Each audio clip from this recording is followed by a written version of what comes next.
யாத்திராகமம் 22ஆம் அதிகாரம்.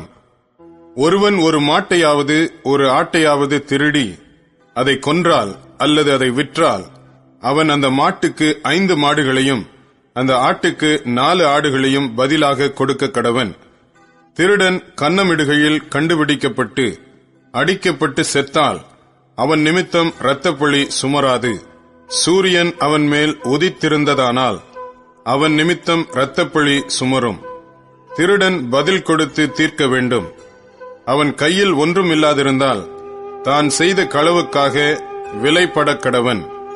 அவன் திருடின மாடாவது கழுதையாவது ஆடாவது உயிருடனே அவன் கையில் கண்டுபிடிக்கப்பட்டால் இரட்டிப்பாய் அவன் கொடுக்க வேண்டும்.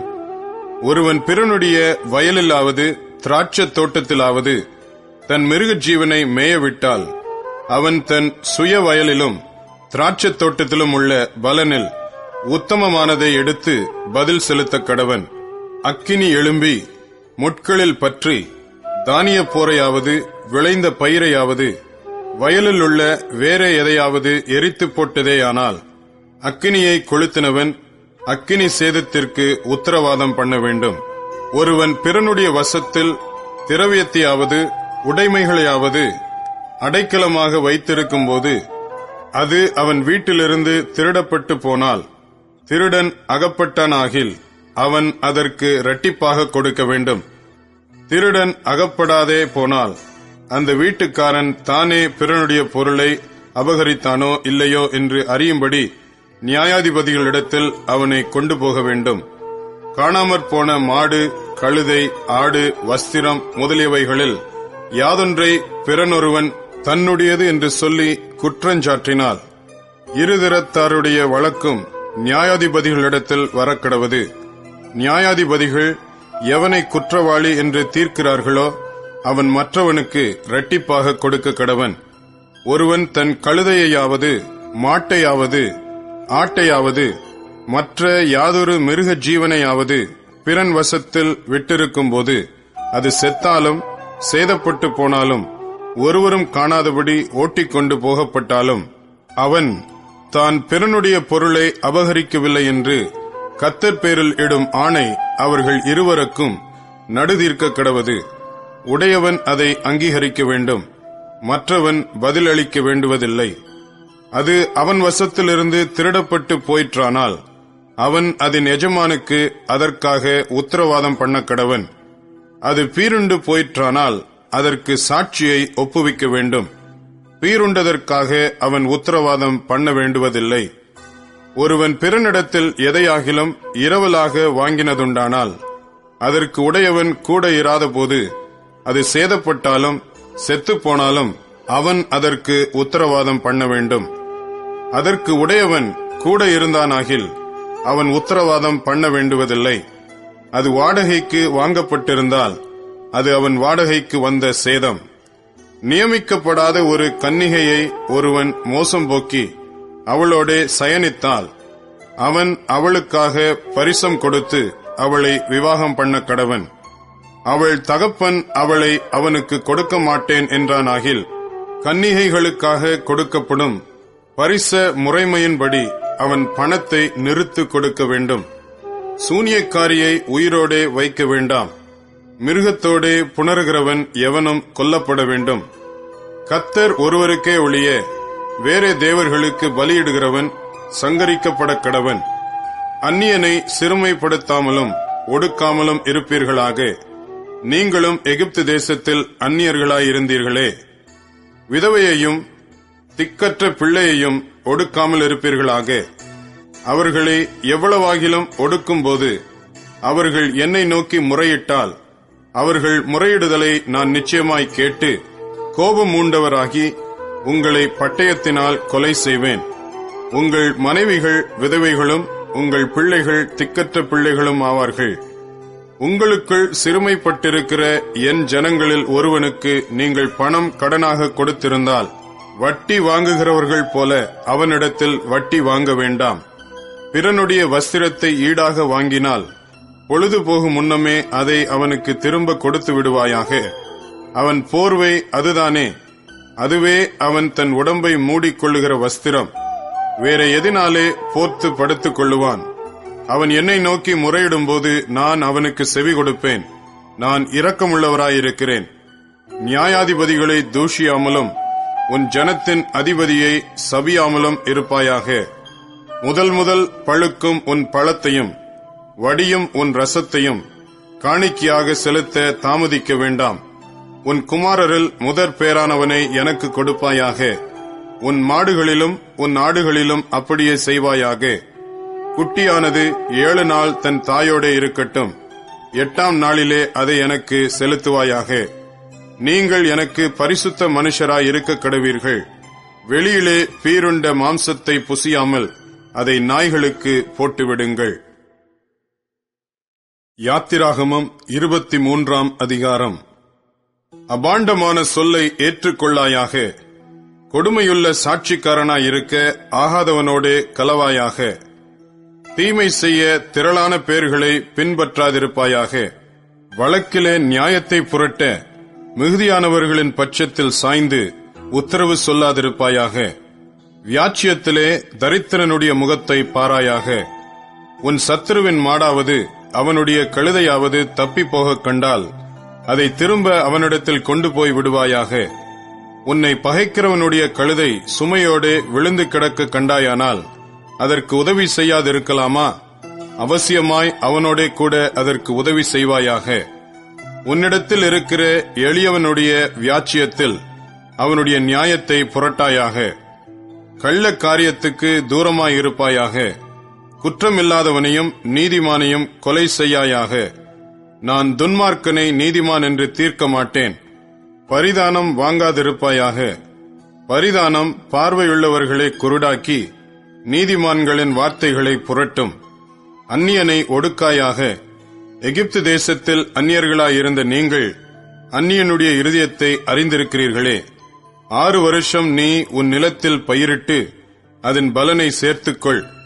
7ஆம் வருஷத்தில் உன் ஜனத்திலுள்ள எளியவர்கள் புசிக்கவும் மீதியானதை வெளியின் ஜந்துக்கள் தின்னவும் அந்த நிலம் சும்மா கிடக்க விட்டு விடுவாயாக. உன் திராட்சத் தோட்டத்தையும் உன் ஒலிவத் தோப்பையும் அப்படியே செய்வாயாக. 6 நாள் உன் வேலையை செய்து 7ஆம் நாளிலே உன் மாடும் உன் கழுதையும் இளைப்பாறவும் உன் அடிமை பெண்ணின் பிள்ளையும் அந்நியனும் இளைப்பாறவும் ஓய்ந்திருப்பாயாக. நான் உங்களுக்கு சொன்னவைகள் யாவற்றிலும் சாவதானமாயிருங்கள். அந்நிய தேவர்களின் பேரை சொல்ல வேண்டாம்.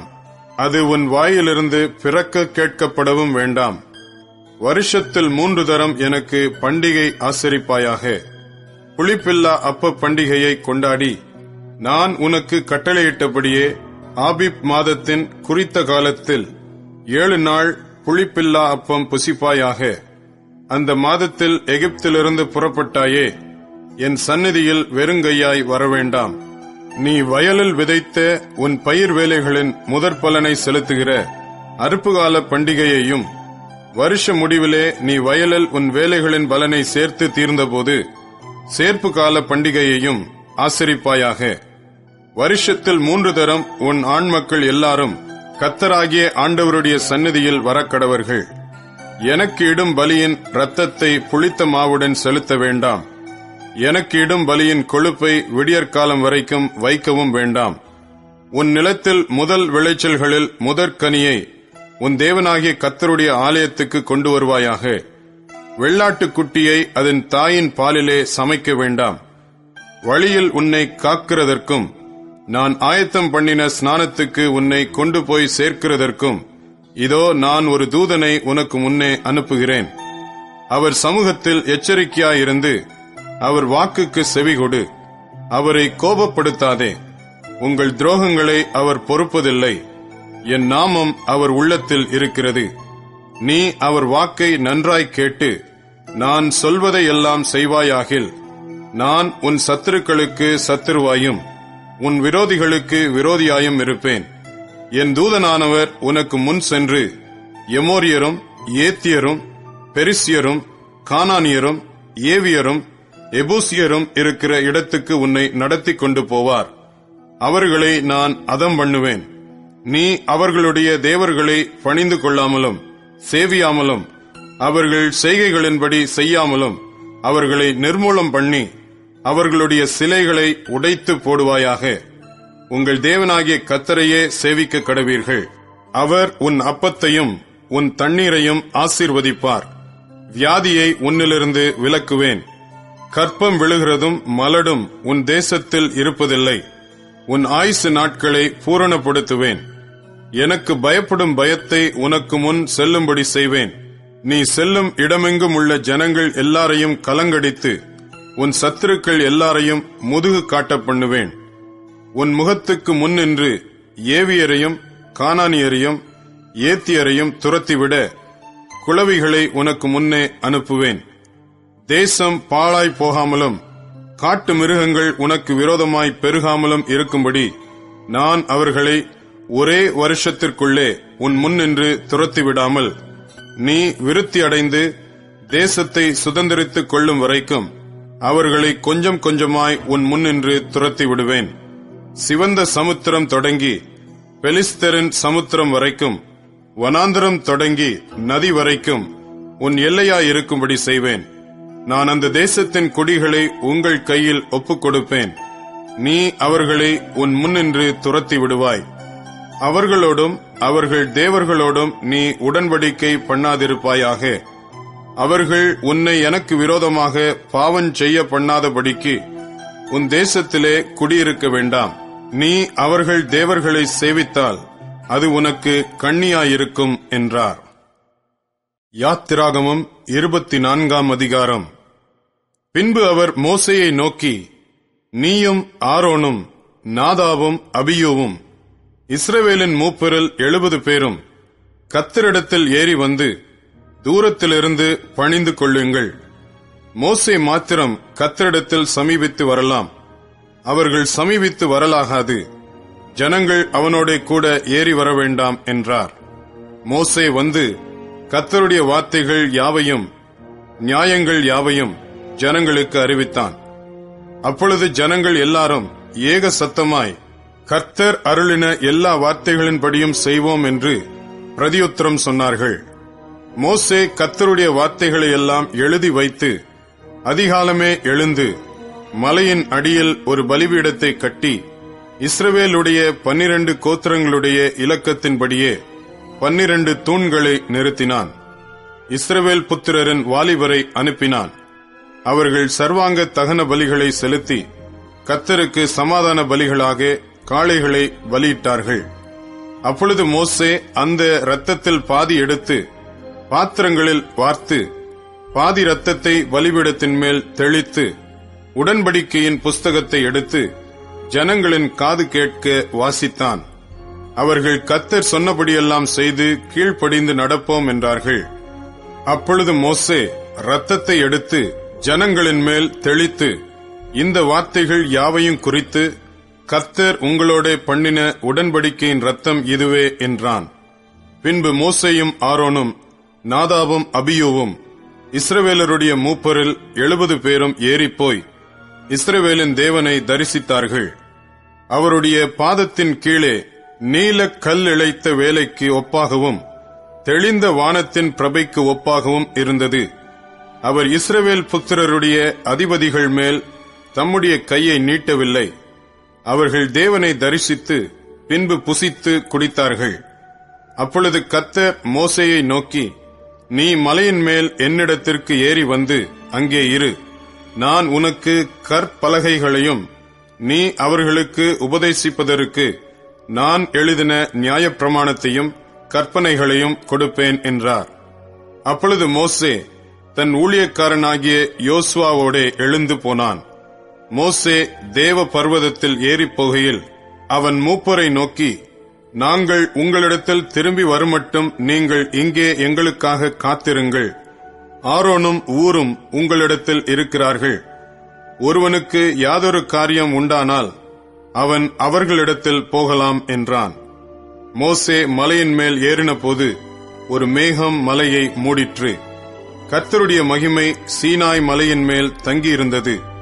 மேகம் 6 நாள் அதை மூடியிருந்தது. 7ஆம் நாளில் அவர் மேகத்தின் நடுவிலிருந்து மோசேயை கூப்பிட்டார். மலையின் கொடுமுடியிலே கர்த்தருடைய மகிமையின் காட்சி இஸ்ரவேல் புத்திரருடைய கண்களுக்கு பட்சிக்கிற அக்கினியைப் போல் இருந்தது. மோசே மேகத்தின் நடுவிலே பிரவேசித்து மலையின் மேல் ஏறி இரவும் பகலும் 40 நாள் மலையில் இருந்தான். யாத்திராகமம் 25ஆம் அதிகாரம்.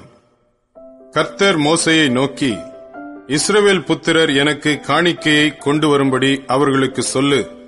மனப்பூர்வமாய் உற்சாகத்துடன் கொடுப்பவன் எவனோ அவனிடத்தில் எனக்கு காணிக்கையை வாங்குவீர்களாக. நீங்கள் அவர்களிடத்தில் வாங்க வேண்டிய காணிக்கை அவன: பொன்னும் வெள்ளியும் வெண்கலமும் இளநீல நூலும் இரத்தாம்பர நூலும் சிவப்பு நூலும் மெல்லிய பஞ்சு நூலும் வெள்ளாட்டு மயிரும் சிவப்பு தீர்ந்த ஆட்டுக்கடா தோலும் தகசு தோலும் சீத்தீம் மரமும் விளக்கெண்ணையும் அபிஷேக தைலத்துக்கு பரிமள வர்க்கங்களும் தூபத்துக்கு சுகந்த வர்க்கங்களும் ஏபோத்திலும் மார்பதக்கத்திலும் பதிக்கும் கோமேதக கற்களும் ரத்தினங்களுமே.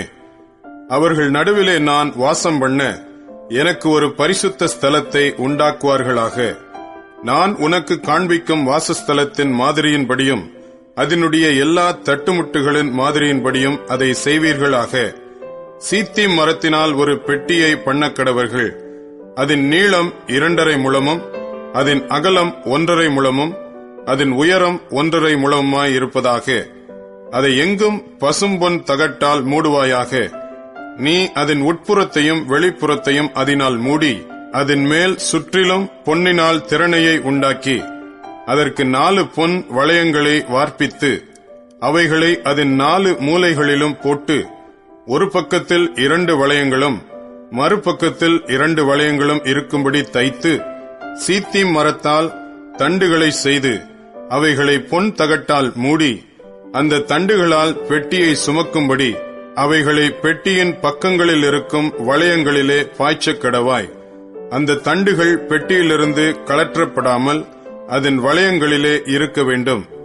நான் உனக்கு கொடுக்கும் சாட்சி பிரமாணத்தை அந்த பெட்டியிலே வைப்பாயாக. பசும் பொன்னினாலே கிருபாசனத்தை பண்ணுவாயாக. அது 2.5 முழ நீளமும் 1.5 முழ அகலமுமாய் இருக்க கடவது. பொன்னினால் 2 கேருபீன்களை செய்வாயாக. பொன்னை தகடாய் அடித்து அவைகளை செய்து கிருபாசனத்தின் 2 ஓரங்களிலும் வைப்பாயாக. ஒரு புறத்து ஓரத்தில் ஒரு கேருபீனையும் மறுபுறத்து ஓரத்தில் மற்ற கேருபீனையும் பண்ணிவை. அந்த கேருபீன்கள் கிருபாசனத்தின் 2 ஓரங்களிலும் அதனோட ஏக வேலையாயிருக்கும்படி அவைகளை பண்ணக்கடவாய். அந்த கேருபீன்கள் தங்கள் செட்டைகளை உயர விரித்து தங்கள் செட்டைகளால் கிருபாசனத்தை மூடுகிறவைகளும் ஒன்றுக்கொன்று எதிர்முகமுள்ளவைகளுமாய் இருக்க கடவது. கேருபீன்களின் முகங்கள் கிருபாசனத்தை நோக்குகிறவைகளாயிருப்பதாக. கிருபாசனத்தை பெட்டியின் மீதில் வைத்து பெட்டிக்குள்ளே நான் உனக்கு கொடுக்கும் சாட்சி பிரமாணத்தை வைப்பாயாக. அங்கே நான் உன்னை சந்திப்பேன். கிருபாசனத்தின் மீதிலும் சாட்சி பெட்டியின் மேல் நிற்கும் 2 கேருபீன்களின் நடுவிலும் இருந்து நான் இஸ்ரவேல் புத்திரருக்காக உனக்கு கற்பிக்கப் போகிறவைகளை எல்லாம் உன்னோட சொல்லுவேன். சீத்தீம் மரத்தால் ஒரு மேஜையையும் பண்ணுவாயாக. அது 2 முழ நீளமும் 1 முழ அகலமும் 1.5 முழ உயரமுமாய் இருக்க கடவது. அதை பசும் பொன் தகட்டால் மூடி சுற்றிலும் அதற்கு பொன்னினால் திறனையை உண்டாக்கி சுற்றிலும் அதற்கு 4 விரற்கடையான சட்டத்தையும் அதன் சட்டத்திற்கு சுற்றிலும் பொன்னினால் திறனையையும் உண்டாக்கி அதற்கு 4 பொன் வளையங்களை பண்ணி அவைகளை அதன் 4 கால்களுக்கு இருக்கும் 4 மூலைகளிலும் தைக்க கடவாய். அந்த வளையங்கள் மேஜையை சுமக்கும் தண்டுகளுக்கு இடங்களாயிருக்கும்படி சட்டத்தின் அருகே இருக்க வேண்டும். அந்த தண்டுகளை சீத்தீம் மரத்தினால் செய்து அவைகளை பொன் தகட்டால் மூடக்கடவாய். அவைகளால் மேஜை சுமக்கப்பட வேண்டும். அதற்குரிய தட்டுகளையும் தூப கரண்டிகளையும் கிண்ணங்களையும் பானபலி கரகங்களையும் பண்ணக்கடவாய். அவைகளை பசும் பொன்னினால் பண்ணக்கடவாய். மேஜையின் மேல் நித்தமும் என் சந்நிதியில் சமூகத் தப்பங்களை வைக்க கடவாய். பசும் பொன்னினால் ஒரு குத்து விளக்கையும் உண்டாக்குவாயாக. அது பொன்னினால் அடிப்பு வேலையாய் செய்யப்பட வேண்டும். அதன் தண்டும் கிளைகளும் மொக்குகளும் பழங்களும் பூக்களும் பொன்னினால் செய்யப்பட வேண்டும். 6 கிளைகள் அதன் பக்கங்களில் விட வேண்டும். குத்து விளக்கின் 3 கிளைகள் அதன் ஒரு பக்கத்திலும் குத்து விளக்கின் 3 கிளைகள் அதன் மறுபக்கத்திலும் விட வேண்டும். ஒவ்வொரு கிளையிலே வாதுமை கொட்டைக்கு ஒப்பான 3 மொக்குகளும் 1 பழமும் 1 பூவும் இருப்பதாக. குத்து விளக்கிலிருந்து புறப்படும் 6 கிளைகளிலும் அப்படியே இருக்க வேண்டும். விளக்கு தண்டிலோ வாதுமை கொட்டைக்கு ஒப்பான 4 மொக்குகளும் பழங்களும் பூக்களும் இருப்பதாக. அதிலிருந்து புறப்படும் 2 கிளைகளின் கீழ் 1 பழமும், வேறு 2 கிளைகளின் கீழ் 1 பழமும், மற்றொரு 2 கிளைகளின் கீழ் 1 பழமும் இருப்பதாக. விளக்கு தண்டிலிருந்து புறப்படும் 6 கிளைகளுக்கும் அப்படியே இருக்க வேண்டும். அவைகளின் பழங்களும் அவைகளின் கிளைகளும் பொன்னினால் உண்டானவைகளாயிருப்பதாக. அவையெல்லாம் தகடாய் அடித்த பசும் பொன்னால் செய்யப்பட்ட ஒரே வேலையாயிருக்க வேண்டும். அதில் 7 அகல்களை செய்வாயாக. அதற்கு நேரெதிராய் எரியும்படிக்கு அவைகள் ஏற்றப்பட கடவது. அதன் கத்திரிகளும் சாம்பல் பாத்திரங்களும் பசும் பொன்னினால் செய்யப்படுவதாக. அதையும் அதற்குரிய பனிமூட்டுகள் யாவையும் 1 தாலந்து பசும் பொன்னினால் பண்ண வேண்டும். மலையிலே உனக்கு காண்பிக்கப்பட்ட மாதிரியின்படியே அவைகளை செய்ய எச்சரிக்கையாயிரு. யாத்திராகமம் 26ஆம் அதிகாரம். மேலும் திரித்த மெல்லிய பஞ்சு நூலினாலும் இளநீல நூலினாலும் இரத்தாம்பர நூலினாலும் சிவப்பு நூலினாலும் நெய்யப்பட்ட 10 மூடு திரைகளால் வாசஸ்தலத்தை உண்டு பண்ணுவாயாக. அவைகளில் விசித்திர வேலையாய் கேருபீன்களை செய்ய கடவாய். ஒவ்வொரு மூடுதிரையும் 28 முழ நீளமும் 4 முழ அகலமுமாயிருப்பதாக. மூடு திரைகளெல்லாம் ஒரே அளவாயிருக்க வேண்டும். 5 மூடுதிரை ஒன்றோடொன்று இணைக்கப்பட்டிருக்க வேண்டும். மற்ற 5 மூடுதிரைகளும் ஒன்றோடொன்று இணைக்கப்பட்டிருக்க வேண்டும். இணைக்கப்பட்ட ஒரு மூடுதிரையின் கடையோரத்தில் இளநீல நூலால் காதுகளை உண்டு பண்ணு. இணைக்கப்பட்ட மற்ற மூடுதிரையின் கடையோரத்திலும் அப்படியே செய்வாயாக. காதுகள் ஒன்றோடொன்று இணையும்படி ஒரு மூடுதிரையில் 50 காதுகளையும், இணைக்கப்பட்ட மற்ற மூடுதிரையின் ஓரத்தில் 50 காதுகளையும் உண்டு பண்ணுவாயாக. 50 பொன் கொக்கிகளையும் பண்ணி மூடுதிரைகளை ஒன்றோடொன்று அந்த கொக்கிகளால் இணைத்து விடுவாயாக. அப்பொழுது அது ஒரே வாசஸ்தலமாகும். வாசஸ்தலத்தின் மேல் கூடாரமாக போடும்படி ஆட்டு மயிரால் 11 மூடுதிரைகளை உண்டு பண்ணுவாயாக. ஒவ்வொரு மூடுதிரை 30 முழ நீளமும் 4 முழ அகலமுமாய் இருக்க வேண்டும். 11 மூடுதிரைகளும் ஒரே அளவாய் இருக்க வேண்டும். 5 மூடுதிரைகளை ஒன்றாகவும் 6 மூடுதிரைகளை ஒன்றாகவும் இணைக்க வேண்டும்.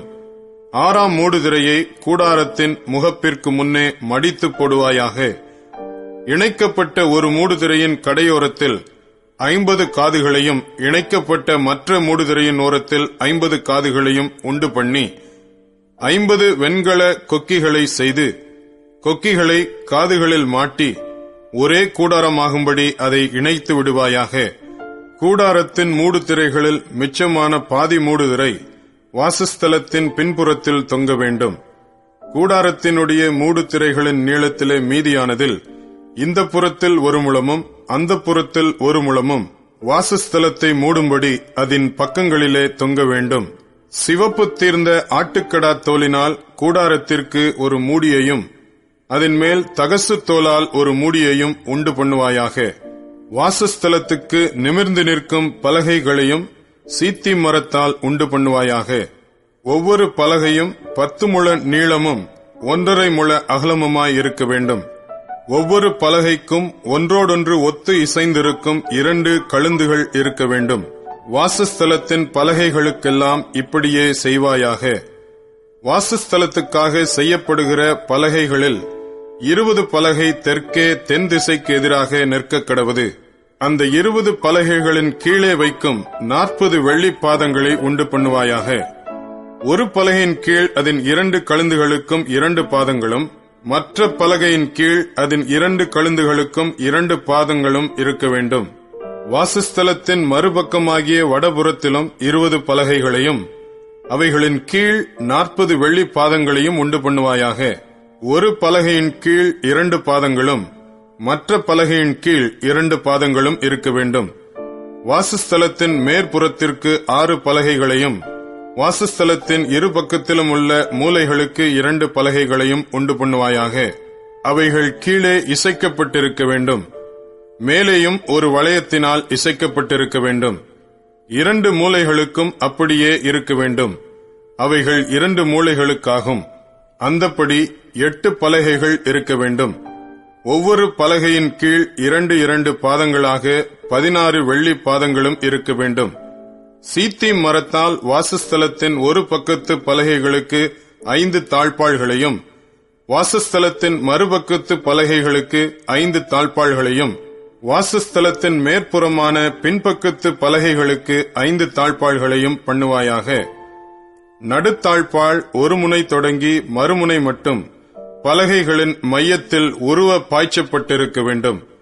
பலகைகளை பொன் தகட்டால் மூடி, தாழ்பாள்களின் இடங்களாகிய அவைகளின் வளையங்களை பொன்னினால் பண்ணி, தாழ்பாள்களை பொன் தகட்டால் மூடக்கடவாய். இவ்விதமாக மலையின் மேல் உனக்கு காண்பிக்கப்பட்ட மாதிரியின்படியே வாசஸ்தலத்தை நிறுத்துவாயாக. இளநீல நூலும் இரத்தாம்பர நூலும் சிவப்பு நூலும் திரித்த மெல்லிய பஞ்சு நூலுமான இவற்றால் ஒரு திரைச்சீலையை உண்டு பண்ண கடவாய். அதிலே விசித்திர வேலையால் செய்யப்பட்ட கேருபீன்கள் வைக்கப்பட வேண்டும். சீத்திம் மரத்தினால் செய்து பொன் தகட்டால் மூடப்பட்ட 4 தூண்களிலே அதை தொங்கவிடு. அந்த தூண்கள் 4 வெள்ளி பாதங்கள் மேல் நிற்கவும், அவைகளின் கொக்கிகள் பொன்னினால் செய்யப்படவும் வேண்டும். கொக்கிகளின் கீழே அந்த திரைச்சீலையை தொங்கவிட்டு சாட்சி பெட்டியை அங்கே திரைக்குள்ளாக வைக்க கடவாய். அந்த திரைச்சீலை பரிசுத்த ஸ்தலத்திற்கும் மகா பரிசுத்த ஸ்தலத்திற்கும் பிரிவை உண்டாக்கும். மகா பரிசுத்த ஸ்தலத்திலே சாட்சி பெட்டியின் மீதில் கிருபாசனத்தை வைப்பாயாக. திரைக்கு புறம்பாக மேஜையையும், மேஜைக்கு எதிரே வாசஸ்தலத்தின் தென்புறமாக குத்து விளக்கையும் வைத்து மேஜையை வடபுறமாக வைப்பாயாக. இளநீல நூலும் இரத்தாம்பர நூலும் சிவப்பு நூலும் திரித்த மெல்லிய பஞ்சு நூலுமாகிய இவற்றால் சித்திர தையல் வேலையான ஒரு தொங்கு திரையையும் கூடாரத்தின் வாசலுக்கு உண்டாக்கி, அந்த தொங்கு திரைக்கு சீத்திம் மரத்தால் 5 தூண்களை செய்து அவைகளை பொன் தகட்டால் மூடி, அவைகளுக்கு பொன் கொக்கிகளை உண்டாக்கி, அவைகளுக்கு 5 வெண்கல பாதங்களை வார்ப்பிக்க கடவாய். யாத்திராகமம் 27ஆம் அதிகாரம். 5 முழ நீளமும் 5 முழ அகலமுமாக சீத்திம் மரத்தால் பலிபீடத்தையும் உண்டு பண்ணுவாயாக. அது சதுரமும் 3 முழ உயரமுமாய் இருப்பதாக. அதன் 4 மூலைகளிலும் 4 கொம்புகளை உண்டாக்குவாயாக. அதன் கொம்புகள் அதனோட ஏகமாய் இருக்க வேண்டும். அதை வெண்கல தகட்டால் மூட வேண்டும். அதன் சாம்பலை எடுக்கத்தக்க சட்டிகளையும் கரண்டிகளையும் கிண்ணிகளையும் முள்துறடுகளையும் நெருப்புச் சட்டிகளையும் உண்டாக்குவாயாக. அதன் பனிமுட்டுகளை எல்லாம் வெண்கலத்தால் பண்ணுவாயாக. வலைப்பின்னல் போன்ற ஒரு வெண்கல சல்லடையை பண்ணி, அந்த சல்லடையின் 4 மூலைகளிலும் 4 வெண்கல வளையங்களை உண்டாக்கி, அந்த சல்லடை பலிபீடத்தின் பாதியுயரத்தில் இருக்கும்படி அதை தாழ பலிபீடத்தின் சுற்றடைப்புக்கு கீழாக வைப்பாயாக. பலிபீடத்துக்கு சீத்திம் மரத்தால் தண்டுகளையும் பண்ணி அவைகளை வெண்கல தகட்டால் மூடுவாயாக. பலிபீடத்தை சுமக்கத்தக்கதாக அந்த தண்டுகள் அதன் 2 பக்கங்களிலும் வளையங்களிலே பாய்ச்சப்பட்டிருக்க வேண்டும். அதை உள்வெளி விட்டு பலகைகளினாலே பண்ண வேண்டும். மலையில் உனக்கு காண்பிக்கப்பட்டபடியே அதை பண்ண கடவர்கள். வாசஸ்தலத்துக்கு பிரகாரத்தையும் உண்டு பண்ணுவாயாக. தெற்கே தென் திசைக்கு எதிரான பிரகாரத்துக்கு திரித்த மெல்லிய பஞ்சு நூலால் செய்யப்பட்ட 100 முழ நீளமான தொங்கு திரைகள் இருக்க வேண்டும். அவைகளுக்கு வெண்கலத்தினாலே 20 தூண்களும் 20 பாதங்களும் இருக்க வேண்டும். தூண்களின் கொக்கிகளும் அவைகளின் பூண்களும் வெள்ளியினால் செய்யப்பட வேண்டும். அப்படியே வடபக்கத்தின் நீளத்திற்கும் 100 முழ நீளமான தொங்கு திரைகள் இருக்க வேண்டும். அவைகளுக்கு 20 தூண்களும் அவைகளுக்கு 20 பாதங்களும் வெண்கலமாயிருக்க வேண்டும். தூண்களின் கொக்கிகளும் பூண்களும் வெள்ளியினால் செய்யப்பட வேண்டும். பிரகாரத்தின் மேற்பக்கமான அகலத்திற்கு 50 முழ நீளமான தொங்கு திரைகள் இருக்க வேண்டும். அவைகளுக்கு 10 தூண்களும் அவைகளுக்கு 10 பாதங்களும் இருக்க வேண்டும். சூரியன் உதிக்கிற திசையாகிய கீழ்ப்பக்கத்தின் பிரகாரம் 50 முழ அகலமாயிருக்க வேண்டும். அங்கே ஒரு புறத்திற்கு 15 முழ நீளமான தொங்கு திரைகளும் அவைகளுக்கு 3 தூண்களும் அவைகளுக்கு 3 பாதங்களும் இருக்க வேண்டும். மறுபுறத்துக்கு 15 முழ நீளமான தொங்கு திரைகளும் அவைகளுக்கு 3 தூண்களும் அவைகளுக்கு 3 பாதங்களும் இருக்க வேண்டும். பிரகாரத்தின் வாசலுக்கு இளநீல நூலாலும் இரத்தாம்பர நூலாலும் சிவப்பு நூலாலும் திரித்த மெல்லிய பஞ்சு நூலாலும் சித்திர தையல் வேலையாய் செய்யப்பட்ட 20 முழ நீளமான ஒரு தொங்கு திரையும் அதற்கு 4 தூண்களும் அவைகளுக்கு 4 பாதங்களும் இருக்க வேண்டும். சுற்று பிரகாரத்தின் தூண்கள் எல்லாம் வெள்ளியினால் பூண் கட்டப்பட்டிருக்க வேண்டும். அவைகளின் கொக்கிகள் வெள்ளியினாலும் அவைகளின் பாதங்கள் வெண்கலத்தினாலும் செய்யப்பட்டிருக்க வேண்டும். பிரகாரத்தின் நீளம் 100 முழமும் இருபுறத்து அகலம் 50 முழமும் உயரம் 5 முழமுமாய் இருப்பதாக அதன் தொங்கல்கள் திரித்த மெல்லிய பஞ்சு நூலினால் செய்யப்பட்டு அதன் தூண்களின் பாதங்கள் வெண்கலமாயிருக்க வேண்டும். வாசஸ்தலத்துக்கு அடுத்த சகல பணிவிடைக்கு தேவையான எல்லா பணிமுட்டுகளும் அதன் எல்லா முளைகளும் பிரகாரத்தின் எல்லா முளைகளும் வெண்கலமாயிருக்க வேண்டும். குத்து விளக்கு எப்பொழுதும் எரிந்து கொண்டிருக்கும்படி இடித்து பிழிந்த தெளிவான ஒலிவ எண்ணெயை உன்னிடத்தில் கொண்டு வரும்படி இஸ்ரவேல் புத்திரருக்கு கட்டளையிடுவாயாக. ஆசரிப்பு கூடாரத்தில் சாட்சி சந்நிதிக்கு முன்னிருக்கும் திரைச்சீலைக்கு வெளிப்புறமாக ஆரோனும் அவன் குமாரரும் சாயங்காலம் தொடங்கி விடியற்காலம் மட்டும் கர்த்தருடைய சன்னிதானத்தில் அந்த விளக்கை எரிய வைக்க கடவர்கள். இது இஸ்ரவேல் புத்திரருக்கு தலைமுறை தலைமுறையாக நித்திய கட்டளையாய் இருக்க கடவது. யாத்திராகமம் 28ஆம் அதிகாரம். உன் சகோதரனாகிய ஆரோன் எனக்கு ஆசாரிய ஊழியம் செய்யும்படிக்கு நீ ஆரோனையும் அவனோட கூட அவன் குமாரராகிய நாதாப், அபியு, எலெயாசார், இத்தாமார் என்னும் ஆரோனின் குமாரரையும் இஸ்ரவேல் புத்திரரில் இருந்து பிரித்து உன்னிடத்தில் சேர்த்துக் கொள்வாயாக.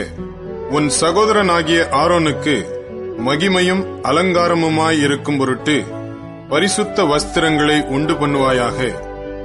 ஆரோன் எனக்கு ஆசாரிய ஊழியம் செய்யத்தக்கதாக அவனை பரிசுத்தப்படுத்தும்படி அவனுக்கு வஸ்திரங்களை உண்டாக்கும் பொருட்டு நான் ஞானத்தின் ஆவியால் நிரப்பின விவேகமான இருதயமுள்ள யாவரோடும் நீ சொல்லுவாயாக.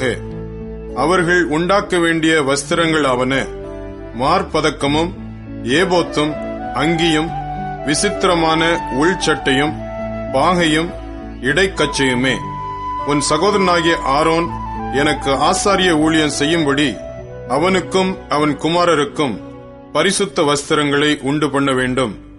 அவர்கள் பொன்னும் இளநீல நூலும் இரத்தாம்பர நூலும் சிவப்பு நூலும் மெல்லிய பஞ்சு நூலும் சேகரிப்பார்களாக. ஏபோத்தை பொன்னினாலும் இளநீல நூலாலும் இரத்தாம்பர நூலாலும் சிவப்பு நூலாலும் திரித்த மெல்லிய பஞ்சு நூலாலும் விசித்திர வேலையாய் செய்ய கடவர்கள்.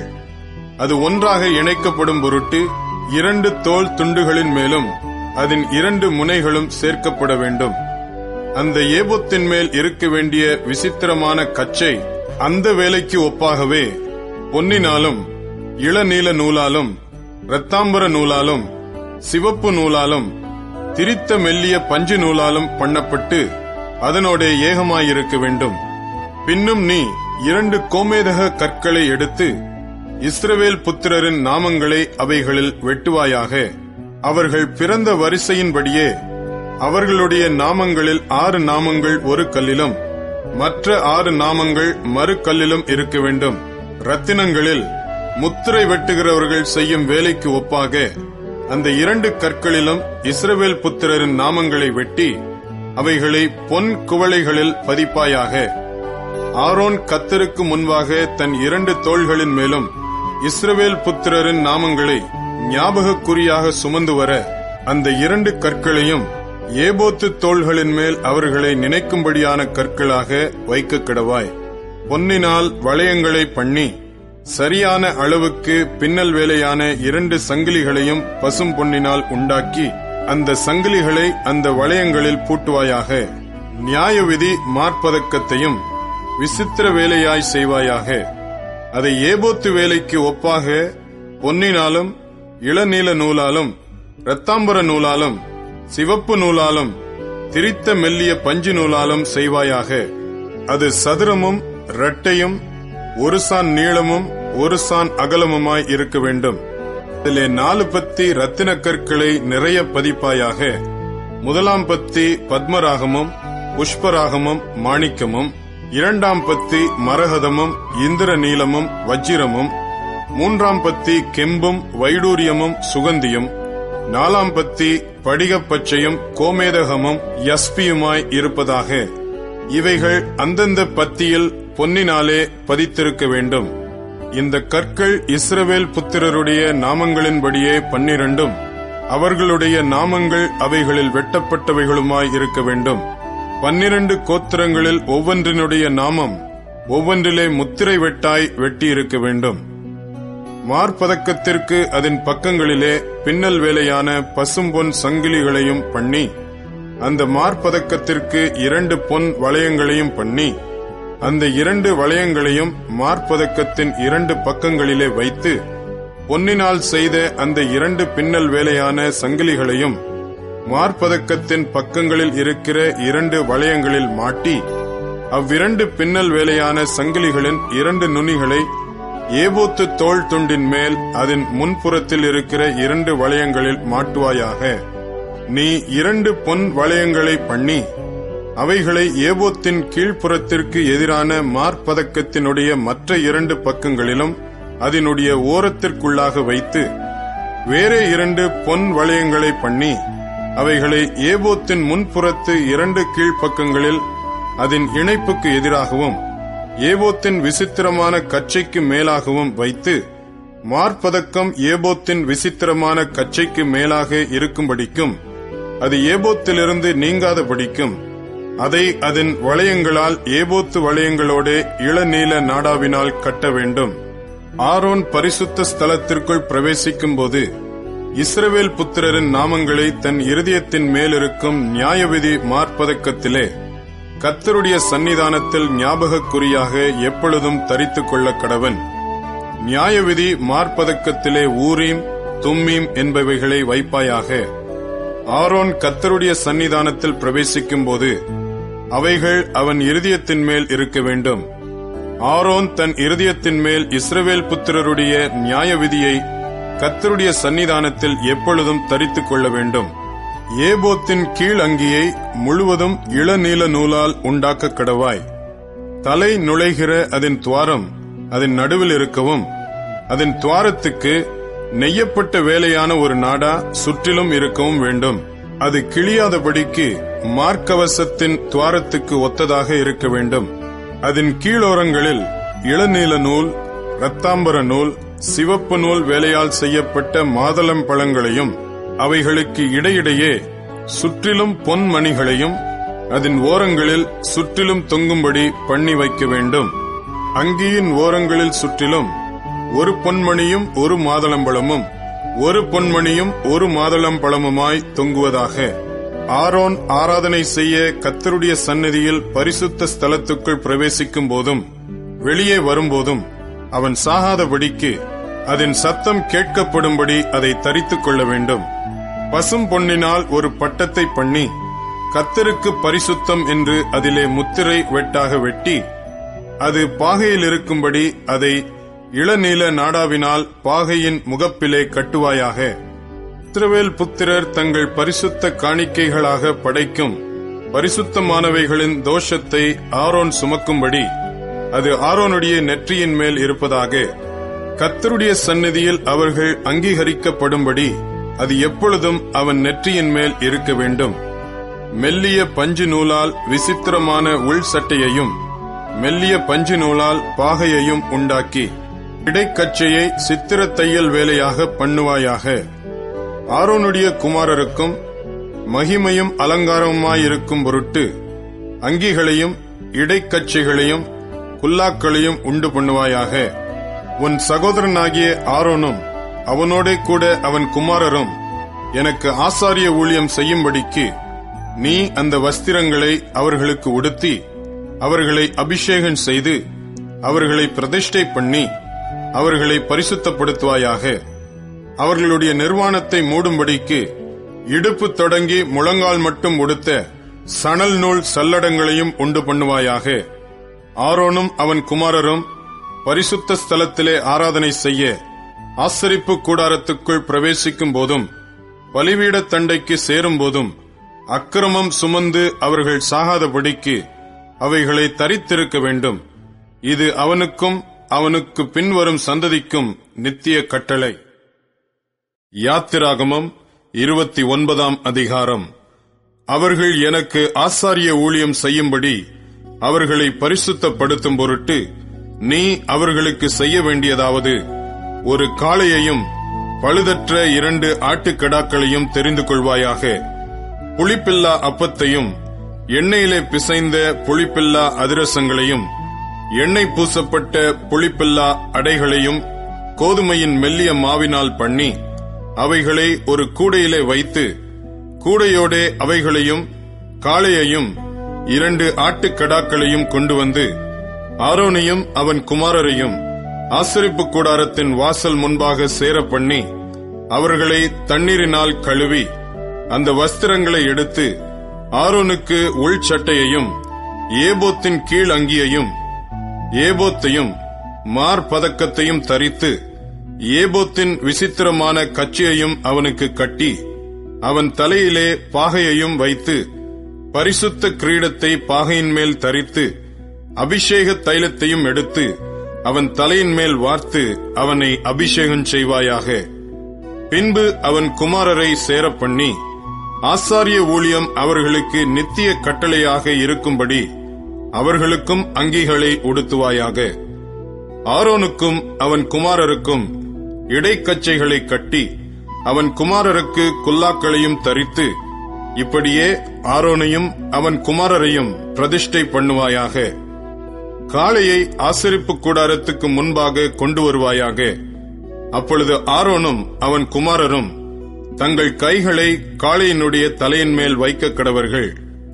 பின்பு நீ அந்த காளையை ஆசரிப்பு கூடாரத்து வாசலண்டையிலே கர்த்தருடைய சன்னிதானத்தில் அடித்து அதன் இரத்தத்தில் கொஞ்சம் எடுத்து உன் விரலினால் பலிபீடத்தின் கொம்புகள் மேல் இட்டு மற்ற இரத்தம் முழுவதையும் பலிபீடத்தின் அடியிலே ஊற்றி குடல்களை மூடிய கொழுப்பு யாவையும் கல்லீரலின் மேலுள்ள சவ்வையும் 2 குண்டிக்காய்களையும் அவைகளின் மேலுள்ள கொழுப்பையும் எடுத்து பலிபீடத்தின் மேல் தகித்து போட்டு காளையின் மாம்சத்தையும் அதன் தோலையும் அதன் சாணியையும் பாளையத்துக்கு புறம்பே அக்கினியால் சுட்டரிக்க கடவாய். இது பாவ நிவாரண பலி. பின்பு அந்த ஆட்டுக்கடாக்களில் ஒன்றை கொண்டு வந்து நிறுத்துவாயாக. அதனுடைய தலையின் மேல் ஆரோனும் அவன் குமாரரும் தங்கள் கைகளை வைக்க கடவர்கள். அந்த கடாவை அடித்து அதன் இரத்தத்தை பிடித்து பலிபீடத்தின் மேல் சுற்றிலும் தெளித்து ஆட்டுக்கடாவை சந்து சந்தாக துண்டித்து அதன் குடல்களையும் அதன் தொடைகளையும் கழுவி அவைகளை அந்த துண்டங்களின் மேலும் அதன் தலையின் மேலும் வைத்து ஆட்டுக்கடா முழுவதையும் பலிபீடத்தின் மேல் தகித்து விடுவாயாக. இது கர்த்தருக்கு செலுத்தும் சர்வாங்க தகன பலி. இது சுகந்த வாசனையும் கர்த்தருக்கு செலுத்தும் தகன பலியுமாயிருக்கும். பின்பு மற்ற ஆட்டுக்கடாவையும் கொண்டு வந்து நிறுத்துவாயாக. அதனுடைய தலையின் மேல் ஆரோனும் அவன் குமாரரும் தங்கள் கைகளை வைக்க கடவர்கள். அப்பொழுது அந்த கடாவை அடித்து அதன் இரத்தத்தில் கொஞ்சம் எடுத்து ஆரோனின் வலது காது மடலிலும் அவன் குமாரரின் வலது காது மடலிலும் அவர்கள் வலது கையின் பெருவிரலிலும் அவர்கள் வலது காலின் பெருவிரலிலும் இட்டு மற்ற இரத்தத்தை பலிபீடத்தின் மேல் சுற்றிலும் தெளித்து பலிபீடத்தின் மேலிருக்கும் இரத்தத்திலும் அபிஷேக தைலத்திலும் கொஞ்சம் எடுத்து ஆரோனும் அவன் வஸ்திரங்களும் அவனுடைய குமாரரும் அவர்களுடைய வஸ்திரங்களும் பரிசுத்தமாக்கப்படும்படி அவன் மேலும் அவன் வஸ்திரங்கள் மேலும் அவனுடைய குமாரர் மேலும் அவர்களுடைய வஸ்திரங்கள் மேலும் தெளிப்பாயாக. அந்த ஆட்டுக்கடா பிரதிஷ்டையின் ஆட்டுக்கடாவானதால் அதிலுள்ள கொழுப்பையும் வாலையும் குடல்களை மூடிய கொழுப்பையும் கல்லீரலின் மேலுள்ள சவ்வையும் 2 குண்டிக்காய்களையும் அவைகளின் மேலுள்ள கொழுப்பையும் வலது பக்கத்து முன்னந்தொடையையும் கர்த்தருடைய சன்னிதானத்தில் வைத்திருக்கிற புளிப்பில்லா அப்பங்களுள்ள கூடையில் 1 அப்பத்தையும் எண்ணெயிட்ட அப்பமாகிய 1 அதிரசத்தையும் 1 அடையையும் எடுத்து அவைகள் எல்லாவற்றையும் ஆரோனின் உள்ளங்கைகளிலும் அவன் குமாரரின் உள்ளங்கைகளிலும் வைத்து அவைகளை கர்த்தருடைய சன்னிதானத்தில் அசைவாட்டப்படும் காணிக்கையாக அசைவாட்டி, பின்பு அவைகளை அவர்கள் கைகளிலிருந்து எடுத்து பலிபீடத்தின் மேல் சர்வாங்க தகன பலியோடு வைத்து கர்த்தருடைய சன்னிதானத்தில் சுகந்த வாசனையாக தகிக்க கடவாய். இது கர்த்தருக்கு செலுத்தப்படும் தகன பலி. ஆரோனுடைய பிரதிஷ்டையின் ஆட்டுக்கடாவிலே மார்க்கண்டத்தை எடுத்து அதை கர்த்தருடைய சன்னிதானத்தில் அசைவாட்டப்படும் காணிக்கையாக அசைவாட்ட கடவாய். அது உன் பங்காயிருக்கும். மேலும் ஆரோனுடைய பிரதிஷ்டைக்கும் அவன் குமாரருடைய பிரதிஷ்டைக்கும் நியமித்த ஆட்டுக்கிடாவில் அசைவாட்டப்படுகிற மார்க்கண்டத்தையும் ஏறெடுத்து படைக்கப்படுகிற முன்னந்தொடையையும் பரிசுத்தப்படுத்துவாயாக.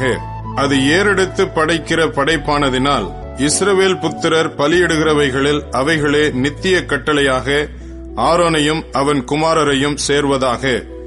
இஸ்ரவேல் புத்திரர் கர்த்தருடைய சன்னிதானத்தில் ஏறெடுத்து படைக்கிற சமாதான பலிகளில் அவைகளே ஏறெடுத்து படைக்கும் படைப்பாயிருக்க வேண்டும். ஆரோனின் பரிசுத்த வஸ்திரங்கள் அவனுக்கு பின் அவனுடைய குமாரரை சேரும்.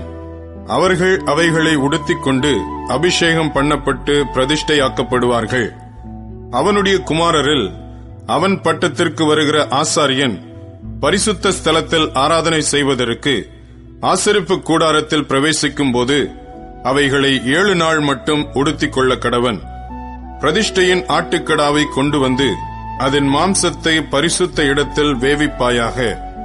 அந்த ஆட்டுக்கடாவின் மாம்சத்தையும் கூடையில் இருக்கிற அப்பத்தையும் ஆரோனும் அவன் குமாரரும் ஆசரிப்பு கூடாரத்தின் வாசலிலே புசிக்க கடவர்கள். அவர்களை பிரதிஷ்டை பண்ணி பரிசுத்தப்படுத்தும் பொருட்டு அவைகளால் பாவ நிவர்த்தி செய்யப்பட்டபடியால் அவைகளை அவர்கள் புசிக்க கடவர்கள். அந்நியனோ அவைகளை புசிக்கலாகாது. அவைகள் பரிசுத்தமானவைகள். பிரதிஷ்டையின் மாம்சத்திலும் அப்பத்திலும் ஏதாகிலும் விடியற்காலம் மட்டும் மீந்திருந்ததானால் அதை அக்கினியாலே சுட்டெரிப்பாயாக. அது புசிக்கப்படலாகாது. அது பரிசுத்தமானது. இந்த பிரகாரம் நான் உனக்கு கட்டளையிட்டபடி எல்லாவற்றையும் நீ ஆரோனுக்கும் அவன் குமாரருக்கும் செய்வாயாக. 7 நாள் அளவும் நீ அவர்களை பிரதிஷ்டை பண்ணி பாவ நிவர்த்திக்காக ஒவ்வொரு நாளிலும் ஒவ்வொரு காளையை பாவ நிவாரண பலியாக பலியிட்டு பலிபீடத்துக்காக பிராயச்சித்தம் செய்த பின் அந்த பலிபீடத்தை சுத்தி செய்ய வேண்டும். அதை பரிசுத்தப்படுத்தும்படி அதை அபிஷேகம் பண்ண கடவாய். 7 நாள் அளவும் பலிபீடத்திற்காக பிராயச்சித்தம் செய்து அதை பரிசுத்தமாக்க கடவாய். பலிபீடமானது மகா பரிசுத்தமாயிருக்கும். பலிபீடத்தை தொடுகிறதெல்லாம் பரிசுத்தமாகும். பலிபீடத்தின் மேல் நீ பலியிட வேண்டியது என்னவெனில், இடைவிடாமல் ஒவ்வொரு நாளிலும் 1 வயதான 2 ஆட்டுக்குட்டிகளை பலியிட வேண்டும். ஒரு ஆட்டுக்குட்டியை காலையிலும் மற்ற ஆட்டுக்குட்டியை மாலையிலும் பலியிடுவாயாக. ஒரு மரக்காலிலே 10 பங்கானதும் இடித்து பிழிந்த கார்படி எண்ணெயிலே பிசைந்ததும் ஆகிய மெல்லிய மாவையும் பான பலியாக கால்படி திராட்சரசத்தையும் ஒரு ஆட்டுக்குட்டியுடனே படைப்பாயாக. மற்ற ஆட்டுக்குட்டியை மாலையிலே பலியிட்டு காலையிலே செலுத்தின போஜன பலிக்கும் பான பலிக்கும் ஒத்த பிரகாரம் அதை கர்த்தருக்கு சுகந்த வாசனையான தகன பலியாக படைக்க கடவாய். உன்னுடனே பேசும்படி நான் உங்களை சந்திக்கும் இடமாயிருக்கிற ஆசரிப்பு கூடாரத்தினுடைய வாசலாகிய கர்த்தருடைய சந்நிதியிலே உங்கள் தலைமுறை தோறும் செலுத்தப்பட வேண்டிய நித்திய சர்வாங்க தகன பலி இதுவே. அங்கே இஸ்ரவேல் புத்திரரை சந்திப்பேன். அந்த ஸ்தலம் என்னுடைய மகிமையினால் பரிசுத்தமாக்கப்படும். ஆசரிப்பு கூடாரத்தையும் பலிபீடத்தையும் நான் பரிசுத்தமாக்குவேன். எனக்கு ஆசாரிய ஊழியம் செய்யும்படிக்கு ஆரோனையும் அவன் குமாரரையும் பரிசுத்தப்படுத்தி இஸ்ரவேல் புத்திரரின் நடுவே நான் வாசம் பண்ணி அவர்களுக்கு தேவனாயிருப்பேன். தங்கள் நடுவே நான் வாசம் பண்ணும்படி தங்களை எகிப்து தேசத்திலிருந்து புறப்பட பண்ணின நான் தங்கள் தேவனாகிய கர்த்தர் என்று அவர்கள் அறிவார்கள். நானே அவர்கள் தேவனாகிய கர்த்தர். யாத்திராகமம் 30 அதிகாரம். தூபம் காட்டுகிறதற்கு ஒரு தூப பீடத்தையும் சீத்திம் மரத்தினால் உண்டாக்குவாயாக. அது 1 முழ நீளமும் 1 முழ அகலமுமான சதுரமும் 2 முழ உயரமுமாய் இருக்க வேண்டும். அதன் கொம்புகள் அதனோடே ஏகமுமாயிருக்க வேண்டும். அதன் மேற்புறத்தையும் சுற்றுப்புறத்தையும் அதன் கொம்புகளையும் பசும்பொன் தகட்டால் மூடி சுற்றிலும் அதற்கு பொன் திரணையை உண்டு பண்ணி அந்த திரணையின் கீழே அதன் 2 பக்கங்களிலும் அதை சுமக்கும் தண்டுகளின் இடங்களாகிய அதன் 2 பக்கத்து 2 மூலைகளிலும் 2 பொன் வளையங்களை உண்டாக்குவாயாக. அந்த தண்டுகளையும் சீத்திம் மரத்தால் பண்ணி அவைகளையும் பொன் தகட்டால் மூடக்கடவாய். சாட்சி பெட்டிக்கு முன்னிருக்கும் திரைச்சீலைக்கும் நான் உன்னை சந்திக்கும் இடமாகிய சாட்சி சந்நிதியின் மேலுள்ள கிருபாசனத்துக்கும் முன்பாக அதை வைக்க கடவாய். ஆரோன் காலைதோறும் அதன் மேல் சுகந்த தூபம் காட்ட வேண்டும். மாலையில் விளக்கேற்றும் போதும் அதன் மேல் தூபம் காட்ட கடவன். விளக்குகளை விளக்கும் போதும் அதன் மேல் தூபம் காட்ட வேண்டும். உங்கள் தலைமுறை தோறும் கர்த்தருடைய சந்நிதியில் காட்ட வேண்டிய நித்திய தூபம் இதுவே. அதன் மேல் அந்நிய தூபத்தையாகிலும் தகன பலியையாகிலும் போஜன பலியையாகிலும் படைக்க வேண்டாம். அதன் மேல் பான பலியை ஊற்றவும் வேண்டாம். வருஷத்தில் ஒருமுறை ஆரோன் பாவ நிவாரண பலியின் இரத்தத்தினால் அதன் கொம்புகளின் மேல் பிராயச்சித்தம் பண்ணுவானாக. உங்கள் தலைமுறை தோறும் வருஷத்தில் ஒருமுறை அதன் மேல் பிராயச்சித்தம் பண்ணுவானாக. அது கர்த்தருக்கு மகா பரிசுத்தமானது என்றார். பின்னும் கர்த்தர் மோசேயை நோக்கி, நீ இஸ்ரவேல் புத்திரரை அவர்கள் இலக்கத்தின்படி கணக்கு பார்க்கும் பொருட்டு அவர்களை எண்ணும்போது அவர்களுக்குள்ளே ஒரு வாதை உண்டாகாதபடிக்கு அவர்களில் ஒவ்வொருவனும் எண்ணப்படும் சமயத்தில் தன் தன் ஆத்துமாவுக்காக கர்த்தருக்கு மீட்கும் பொருளை கொடுக்க கடவன். எண்ணப்படுகிறவர்களின் தொகையிலே சேருகிற ஒவ்வொருவனும் பரிசுத்த ஸ்தலத்து சேக்கல் கணக்கின்படி அரை சேக்கல் கொடுக்க வேண்டும். ஒரு சேக்கலுக்கு 20 கேரா, கர்த்தருக்கு செலுத்தப்படுவது அரை சேக்கல். எண்ணப்படுகிறவர்களின் தொகையிலே சேருகிற 20 வயது முதற்கொண்டு அதற்கு மேற்பட்ட ஒவ்வொருவனும் அதை கர்த்தருக்கு செலுத்த வேண்டும். உங்கள் ஆத்துமாக்களுக்காக பாவ நிவிர்த்தி பண்ணும்படி நீங்கள் கர்த்தருக்கு காணிக்கை செலுத்தும் போது ஐஸ்வர்யவான் அரை சேக்கலுக்கு அதிகமாய் கொடுக்கவும் வேண்டாம், தரித்திரன் அதற்கு குறைவாக கொடுக்கவும் வேண்டாம். அந்த பாவ நிவிர்த்தி பணத்தை நீ இஸ்ரவேல் புத்திரர் கையில் வாங்கி அதை ஆசரிப்பு கூடாரத்தின் திருப்பணிக்கு கொடுப்பாயாக. அது கர்த்தருடைய சந்நிதியில் உங்கள் ஆத்துமாக்களுக்காக பாவ நிவிர்த்தி செய்யும் பொருட்டு இஸ்ரவேல் புத்திரருக்கு ஞாபகக்குறியாயிருக்கும் என்றார். பின்னும் கர்த்தர் மோசேயை நோக்கி, கழுவுகிறதற்கு வெண்கலத்தால் ஒரு தொட்டியையும் வெண்கலத்தால் அதன் பாதத்தையும் உண்டாக்கி அதை ஆசரிப்பு கூடாரத்திற்கும் பலிபீடத்திற்கும் நடுவே வைத்து அதிலே தண்ணீர் வார்ப்பாயாக. அதனிடத்தில் ஆரோனும் அவன் குமாரரும் தங்கள் கைகளையும் தங்கள் கால்களையும் கழுவ கடவர்கள். அவர்கள் ஆசரிப்பு கூடாரத்திற்குள் பிரவேசிக்கும் போதும் கர்த்தருக்கு தகனத்தை கொளுத்தவும் பலிபீடத்தினிடத்தில் ஆராதனை செய்யவும் சேரும் போதும் அவர்கள் சாகாதபடிக்கு தண்ணீரினால் தங்களை கழுவக் கடவர்கள். அவர்கள் சாகாதபடிக்கு தங்கள் கைகளையும் தங்கள் கால்களையும் கழுவக் கடவர்கள். இது தலைமுறை தோறும் அவனுக்கும் அவன் சந்ததியாருக்கும் நித்திய கட்டளையாயிருக்கும் என்றார். பின்னும் கர்த்தர் மோசேயை நோக்கி, மேன்மையான சுகந்த வர்க்கங்களாகிய சுத்தமான வெள்ளை போளத்தில் பரிசுத்த ஸ்தலத்தின் சேக்கலின்படி 500 சேக்கல் இடையையும் சுகந்த கருவாப்பட்டையிலே அதில் பாதியாகிய 250 சேக்கல் இடையையும் சுகந்த வசம்பில் 250 சேக்கல் இடையையும் லவங்கப்பட்டையில் 500 சேக்கல் இடையையும் ஒலிவ எண்ணெயில் 1 குடம் எண்ணெயையும் எடுத்து அதனால் பரிமள தைலக்காரன் செய்வது போல கூட்டப்பட்ட பரிமள தைலமாகிய சுத்தமான அபிஷேக தைலத்தை உண்டு பண்ணுவாயாக. அது பரிசுத்த அபிஷேக தைலமாய் இருக்க கடவது. அதனாலே ஆசரிப்பு கூடாரத்தையும் சாட்சி பெட்டியையும் மேஜையையும் அதன் பணிமுட்டுகள் எல்லாவற்றையும் குத்து விளக்கையும் அதன் கருவிகளையும் தூப பீடத்தையும் தகன பலிபீடத்தையும் அதன் பணிமுட்டுகள் எல்லாவற்றையும் தொட்டியையும் அதன் பாதத்தையும் அபிஷேகம் பண்ணி அவைகள் மகா பரிசுத்தமாயிருக்கும்படிக்கு அவைகளை பரிசுத்தப்படுத்துவாயாக. அவைகளை தொடுகிறதெல்லாம் பரிசுத்தமாயிருக்கும். ஆரோனும் அவன் குமாரரும் எனக்கு ஆசாரிய ஊழியம் செய்யும்படிக்கு நீ அவர்களை அபிஷேகம் பண்ணி அவர்களை பரிசுத்தப்படுத்துவாயாக. இஸ்ரவேல் புத்திரரோடே நீ பேசி சொல்ல வேண்டியதாவது, உங்கள் தலைமுறை தோறும் இது எனக்குரிய பரிசுத்த அபிஷேக தைலமாய் இருக்க வேண்டும். இது மனிதருடைய சரீரத்தின் மேல் வார்க்கப்படலாகாது. இது செய்யப்பட்ட முறையின்படி அவர்கள் வேறொரு தைலத்தை செய்யவும் கூடாது. இது பரிசுத்தமானது. இது உங்களுக்கு பரிசுத்தமாயிருப்பதாக. இந்த முறையின்படியே தைலம் கூட்டுகிறவனும் அதில் எடுத்து அந்நியன் மேல் வார்க்கிறவனும் தன் ஜனத்தில் இராதபடிக்கு அறுப்புண்டு போகக் கடவன் என்று சொல் என்றார். பின்னும் கர்த்தர் மோசேயை நோக்கி, சுத்த வெள்ளைப்போளமும் குங்குலியமும் அல்பான் பிசினுமாகிய கந்த வர்க்கங்களையும் சுத்தமான சாம்பிராணியையும் நீ சமநிறையாக எடுத்து தைலக்காரன் செய்கிறது போல அதற்கு பரிமளமேற்றி துப்புரவான பரிசுத்த தூப வர்க்கமாக்கி அதில் கொஞ்சம் எடுத்து பொடியாக இடித்து நான் உன்னை சந்திக்கும் ஆசரிப்பு கூடாரத்தில் இருக்கும் சாட்சி சந்நிதியில் வைப்பாயாக. அது உங்களுக்கு மகா பரிசுத்தமாயிருக்க கடவது. இந்த தூப வர்க்கத்தை நீ செய்ய வேண்டிய முறையின்படி உங்களுக்காக செய்து கொள்ளலாகாது. இது கர்த்தருக்கென்று உனக்கு பரிசுத்தமாயிருப்பதாக. இதற்கு ஒப்பானதை முகர்கிறதற்காக செய்கிறவன் தன் ஜனத்தில் இராதபடி அறுப்புண்டு போகக் கடவன் என்றார். யாத்திராகமம் 31 அதிகாரம்.